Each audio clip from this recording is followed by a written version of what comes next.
Plus encore, je considère toute chose comme une perte à cause de l'excellence de la connaissance du Christ Jésus, mon Seigneur, à cause de qui j'ai fait la perte de toutes, et je les estime comme des ordures, afin que je gagne Christ. Philippiens 3:8. Nos désirs révèlent notre caractère. Comme il a pensé dans son âme, tel il est, a dit, il y a des siècles plus sages des hommes. Proverbe 23:7. Cela est vrai aujourd'hui encore. Il arrive dans certaines situations très solennelles et éprouvantes qu'un désir exprimé alors dévoile le plus profond de notre être. Notre désir manifeste ce que nous sommes au fond de nous-mêmes. Il en est ainsi lorsque la mort survient ou que des amis se séparent pour ne plus jamais se rencontrer.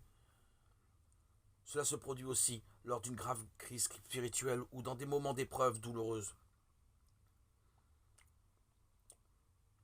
Paul exprimait son vœu le plus cher. Les circonstances rapportées dans ce chapitre de l'Épître aux Philippiens, versets 7 à 14, faisaient que ce désir exprimé par Paul dévoilait son être le plus profond. Quand nous lisons ces paroles, nous mesurons un peu l'intensité de son désir. Il approchait de la fin de sa vie. Celle-ci avait été bien remplie et fertile en événements. C'était pour lui en effet un moment solennel. Il en est ainsi pour chacun de nous quand nous arrivons à la fin de notre vie et que nos yeux considèrent l'immense éternité dans laquelle nous allons bientôt entrer. Alors le travail cessera.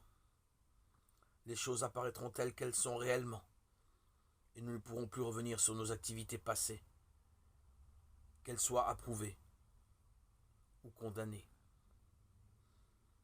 Christ avait gagné le cœur de l'apôtre. Il considérait toute chose comme une perte à cause de l'excellence de la connaissance du Christ, Jésus son Seigneur. Il ne retenait rien, et rien ne le retenait, aussi difficile que soit le chemin qui menait au but.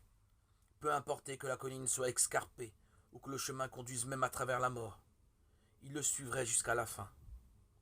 Ce serait une fin cruelle, sans aucun doute, d'après le déroulement des circonstances, mais un glorieux commencement, quand il entrerait dans l'éternité.